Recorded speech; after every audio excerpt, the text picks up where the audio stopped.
Hello and welcome back to the channel. Today we are hopping back into the Geoguessr Reddit page to see what's been going on. So let's take a look. Right, welcome back. We are here on the Reddit page ready to take a look at what is going on here. This first one, there's something wrong with this Idaho from the Minecraft movie. This is really funny. So looking at the landscape, we are in New Zealand. So the question is, why is he driving on the wrong side of the road? That is a very, very funny post. Good job to whoever posted that one. Easiest Greenland ever. Someone's put a Greenland flag in what appears to be Malta, actually. So, yeah, not Greenland there. Someone maybe from Greenland or just likes the flag. I don't know, but very misleading one there. We've got all this old brick architecture. We're driving on the left. This should definitely be Malta, not Greenland. Wonder where I am. We had one of these recently over on the Twitch channel. Make sure you are following over on Twitch if you want to see us play live every day. Yeah, this is what I say about Turkey. It's a genuine meta. There are flags everywhere. Like, how many flags are in this image? Let's count them. 1, 2, 3, 4... 5, 6, 7, 8, 9, 10, 11, 12, 13, 14, 15, 16, 17, 18, 19, 20, 21, 22, 23, 24. There's at least 24 flags that I can see here. Easily. So, yeah. Definitely an obvious Turkey there. They named a town in Russia after the goat. Oh, there's a town called Blinky. Spelled differently, but there is a town called Blinky in Russia. Right near the Belarus border. Stupid American here. What does this mean? That's 2 tons, so that's a weight limit. Weight limit for a bridge or a weakened section of road. Normally it's some sort of bridge, so that the big lorries know whether or not they can go over it or not. Because when you become a lorry driver, you have to know the weight of your vehicle. It's normally written inside. So, yeah. Can't be driving over that one if you weigh over 2 tons. That's quite a low weight limit, to be honest. How do I improve in recognizing trees? I want to learn my trees better for region guessing. Is there any websites or maps that can help with that? What am I going to say? Plonkit.net. Go on Plonkit. There's loads of info broken down per country and you can start to look at different tree types. For example, we're going to talk about Russia.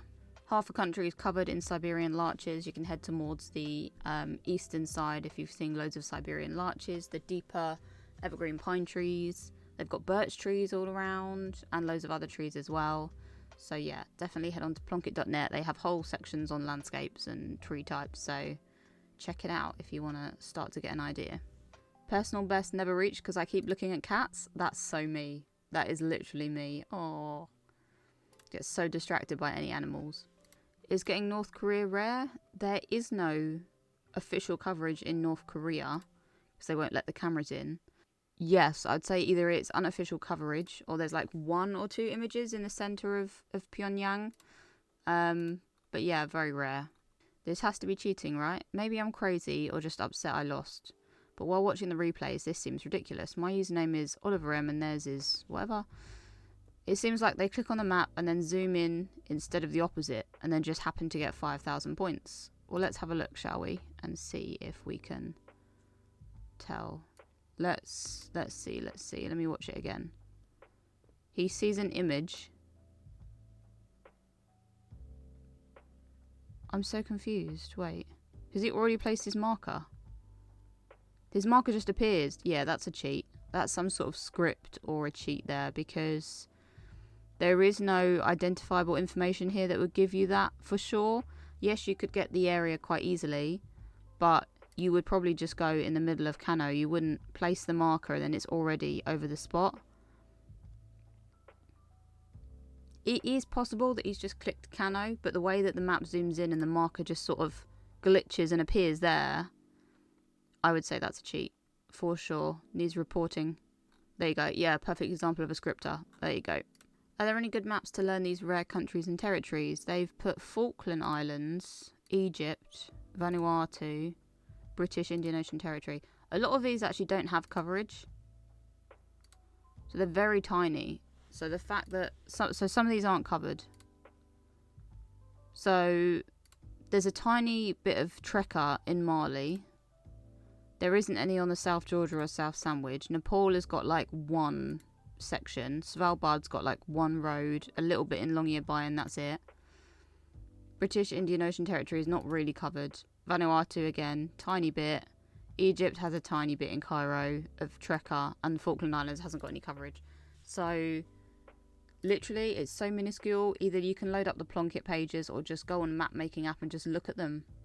It's so little. If you just put your marker on each tiny spot that you want to look at, it'd be easy to learn. But Egypt has a Plunkett page, so you could have a look at that one. Obviously they're so tiny that it really doesn't matter too much, and it's probably not worth spending all of your time on.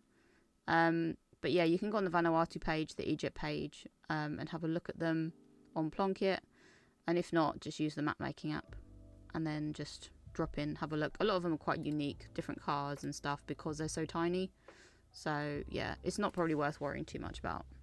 Didn't know there was coverage in Shanghai. There is a tiny bit of Trekker coverage in China in some of the major cities, particularly at landmarks.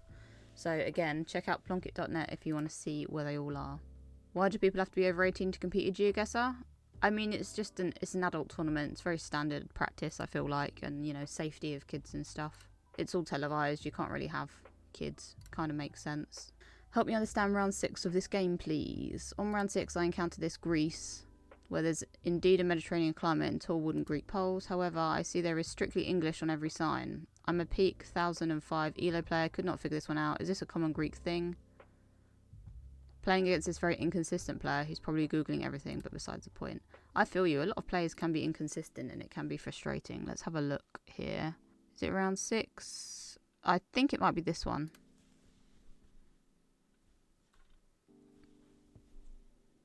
Yeah, I can see it. So you've got 2 really obvious clues here. The first being the double white centre line. It's a very Greek thing. And then you've got all the wooden poles. The yellow in the sign as well there. I see he's seeing the English on this sign here. Fish restaurant. And then the other obvious clue here is the clear citrus looking plantations. It's very Greek. A hot weather. If you've been to Greece, it kind of makes sense.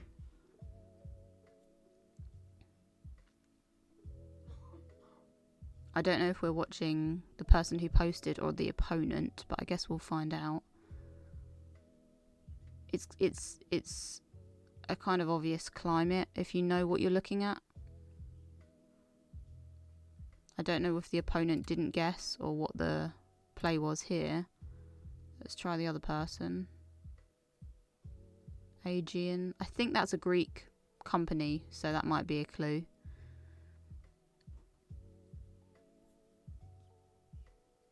Staring at the sign. It sounds like they've not moved in ages. Are they Googling?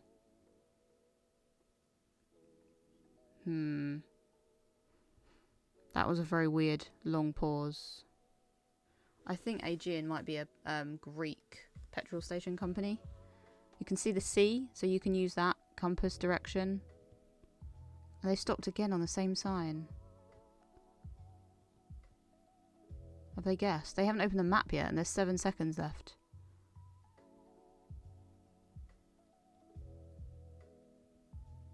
Oh, okay. So I think this is the person who posted it. Yeah, it is an obvious Greece if you know what you're looking for. Double centre lines. The yellow in the sign is not an American thing. Very Mediterranean climate, I would say, is the obvious clue there to go over in the Mediterranean area. This was Naples. Oh, they've got Sri Lankan or like Indian writing there. Looks like Sri Lanka text to me. Could just be that company's run by a Sri Lankan family. Could be this gentleman over on the left here. But, I mean, the other clues, you know, you got to look around and realise that this is not Sri Lankan landscape. The license plates would have been a big clue for Italy here if it was indeed Naples. So sometimes you've got to... Sometimes the game is about ranking the things that you're seeing in terms of kind of priority. If every single license plate is an Italian license plate, but there's one, I don't know, Spanish flag or bit of text from another language, it's probably likely to be Italy because all of the cars are matching. If you see 20 Turkish flags and one Estonian flag, you're going to click Turkey, not Estonia. So sometimes you've got to order your things that you're seeing in priority, and if something doesn't feel right or doesn't match, then it's probably not the right country. So like this one, you'd see the writing, but everything else is English, and the buildings, the landscape, it clearly doesn't look like India, Sri Lanka. So if it doesn't feel right, it's probably not right. Go with your gut. Not just me, or is this a crazy Eswatini and NPZ? I think he means, is it just me, or is this a crazy Swaziland? I mean, we've got a sign on the left there, so we can narrow it down to left-hand driving countries. Now that he's said it, I can see the Kenya vibe, and therefore, I guess, how you could end up in Africa, but this is a difficult one. It's not common to see these massive concrete structures. It's a tricky one. It's a tricky one. This is why NPZ is very difficult, because if you spun around, there could be an obvious clue, but with just this, that is a tricky find. I will 100% agree with you there. Easiest Paris ever? I don't think so. Look at the size of it. They're almost as tall as the top. It's like 10 times as tall as that in real life, and this is not what it looks like in the outside. That's why I say, also you can look at all the ethnicities. There's a generic looking Indian style of ethnicities all around. You'd see probably a lot more Caucasian people if you were in Paris. It's not tall enough, and the surrounding landscape, trees, types of trees is not right either. So yeah, that's why I say it's important to play certain maps now and again, like everyone's least favourite one, Famous Places, because it gives you an idea of the landscape, so you won't get tricked by things like this. So where the actual Eiffel Tower is, it's on a really long concourse with green sort of fields on one side, massive roads on the other side. You'll see all the tour buses around. You're in the middle of Paris, so you're looking for that Parisian architecture. There's a roundabout up on one side.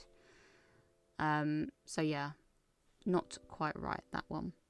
Obviously they've posted it as a joke on here, but yeah, don't fall for it. Let's see what else we've got here. Dude had enough of driving. This guy's wearing a Google shirt and he's just running down the road. He's like, I've done enough, I'm leaving. I want to go and see something else. I'm a noob trying to learn. Where would you go with this and why? Ooh. Now, I don't know about this red and yellow fencing, but my first instinct was somewhere like Andorra. You've got a lot of these pine trees where you'd expect to see like mountain bikes, and it could get cold in the winter. There's a lot of options. You could go somewhere like Germany. It'd be good to see a copyright, but obviously, oh, it's 2014. Could be Andorra, could be somewhere like Czechia. There's a lot of options. Could be America. This is a very hard one to guess. Alps, maybe like Italy. Yeah, that was my kind of vibe. My first 5k. Oh, congrats. Nice. Good job. Ah, I should have slowed down before guessing. Why would you need to slow down before guessing? Oh, there's a Brazil. That's actually not a Brazil flag over there. It looks like it, but the yellow diamond's not big enough and it's not got the blue globe in the middle. This is just Pakistan, no? You're driving left. It's not Brazil. That's just a flag that looks like it. These stilt houses. This is like a coastal Bangladesh. Or India. I can't really tell with the new coverage camera angle. Did he go Brazil? Tell me you didn't go Brazil. Pretty free Bangla? Yeah, exactly. Yeah, I mean, the rickshaws or tuk-tuks, whatever you call them, are a bit of a giveaway there. Just got into geoguessing. Any tips? Just got into the game a few weeks ago, and the results are inconstant, like identifying trees, poles, architects. Can you guys share how to get better at playing this game? Plonket.net? No. If you want to expand and get into regional guessing and stuff, then Plonket.net is for you. For now, I would just say keep practicing, keep playing. Watch some YouTube videos on like one tip for each country. I have one on my channel where we go over every country in the game, and I give you one tip for guessing it that never fails. So check it out, and that will help you get the country right each time, and then you can move on from there. It might be Malaysia. There's a small chance you might be right. You've got the black sticker on the pole here, so you're in mainland Malaysia as well, so you can narrow it down a bit more if you didn't need the 57 flags that are in front of you. Do you think Geoguessr will grow bigger, or is it already on a kind of plateau? Very interesting question. I'm quite new to the Geoguessr community and I was a bit surprised by the prize money in the competitive scene. I looked into Blinky, one of the best active players, if not the best, and realised he's only won about 60k over a 3-4 year career. MK has only won about 10k, even though he's played professionally for just 1 to 2 years. I mean, that money isn't nothing for sure, but earning only that much while being at the top of the game feels pretty depressing considering the time and effort they've put in. I've heard some astonishing prize money in other esports tournaments, but apparently Geoguessr doesn't seem to be at that level. I think it goes on.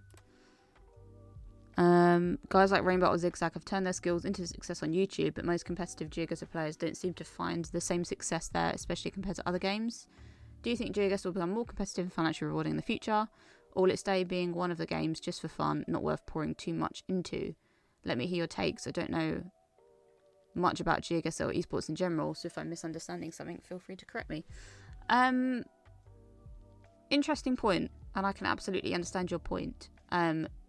The key bit that stands out to me there. Firstly, 60k is no small amount of money. Yes, it's not a lot in the grand scheme of things over 3 to 4 years, but I'm assuming these people have other forms of income coming in. They're not solely relying on Geoguessr winnings. Most of them are either on Twitch or on YouTube, and that will be a main source of income or a bigger source of income for them as well. 60k is no little amount, as you did say. But yeah, prize money for any sort of competitive element is definitely not something you can rely on for an income. They might have sponsorships or other things going on behind the scenes, but what you're right in when you say the bit that stands out to me the most here, the amount of time and effort they've put in. It takes an astonishing amount of work to get to the level that they are at. It is years and years of playing every day and studying every day to get to that kind of level. I completely understand what you're saying. The money does not feel like it justifies the amount of effort that goes into it. However, we are still relatively new to Geoguessr competitive. There's only been 2 World Cups so far. Has there been 2? Yeah, I think there's been 2. This will be the 3rd. We had Consus win the first one, Blinky win the second one. There's only been 2. It's still a brand new thing, so I don't think that everyone should sort of give up on the game yet, because we're still getting into it, and I'm sure the prize money will go up each year as the game develops. There's a lot of people into the game playing competitively and not competitively, so I think it's a bit too early to tell, but I think people are committed enough that they won't let it die off.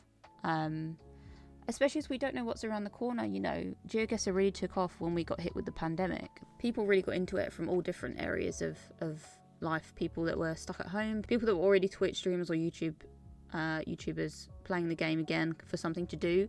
So we don't know what's going to happen in the future. So it could be that we're in another situation where it takes off again, or they could add new things to the game that bring people back in. It's always developing, and if we got to a point where Google Maps were adding more countries in and we were getting towards a more full world, that could introduce more people. There's a lot of elements to this, but I would really like to see that it continues going. I think it's a really interesting game, more so than any other game, because you're not only playing a game, you're learning about the world. I love the transferable skills and the cultural stuff that you learn from it, alongside it being fun, so I really hope it keeps going. I would love to have a chance to compete in the World Cup, so let's not give up on it just yet, I would say. It has the potential. I think that's a good way to put it. Whether or not it'll be someone's full-time career, I have no idea. The last World Cup brought in loads of new interesting players, 100%. There's a lot of players sitting at a similar level to me that aren't quite pro but want to be pro and are aiming to cross that barrier and compete next year. So, could be a whole new set of people coming in. You never know. Yeah, will it ever be a financially viable career? Probably not. Not right now, anyway. I think what you've got to bear in mind for other elements of competitive nature as well, whether it be a game like Fortnite or whether it be something like a sports player, they don't make all their money from the sport. It's through sponsorships and sponsored posts and you promoting their brands and you doing these other events. A lot of their money does not come from the game. You can have a big prize pool because it's a bigger game, there are more competitive tournaments. But if we continue to grow Geoguessr, you can build up a substantial prize pool. But at this point, there's only one real competitive tournament a year. So you never know where it's going to go. This cat bought 5 stripes from Finland into Sweden. What? Never seen this before. Is that edited or is that a real sign? Jeez. I wonder if that's real. Say cheese. Oh, they're playing golf and they've all stopped to pose for the camera. It's a shame your faces get blurred if you want it in there, but there you go. A competitive world. Ooh. This map actually exposes me with how little my knowledge in the game is. Got me guessing 5 wrong countries in a row. This made me respect pro players a lot more now. Ooh, I might play that one. New video coming soon. We're going to try that one out. Maybe over on Twitch, so don't forget to follow over there. I want this gate so bad. Oh my god, it's so creepy. Look at that. Is this like a kid's amusement park or something? Because it's a big caterpillar and that is creepy face. That mouth is weird. Punctuation is important. Oh, it is indeed. Watch out for, or caution. There are definitely better ways to phrase that, America or Canada. Okay, so I never got around to filming an outro for this video. I didn't know if I wanted to film a bit more, make it a bit longer, but I never filmed an outro. So I just wanted to say thank you everyone for watching the video. I very much appreciate it. It was really nice to get back on the Reddit page, see what's been going on. It's a really nice community over there. Really good to see lots of people posting funny and interesting clips. So I hope you enjoyed it or managed to learn something along the way. I'm really liking this series, so I'll hope to keep doing it for a bit longer as well. But for now, I will just say thank you for watching. I hope you have a wonderful rest of the day, and I will see you guys on the next one. Bye for now.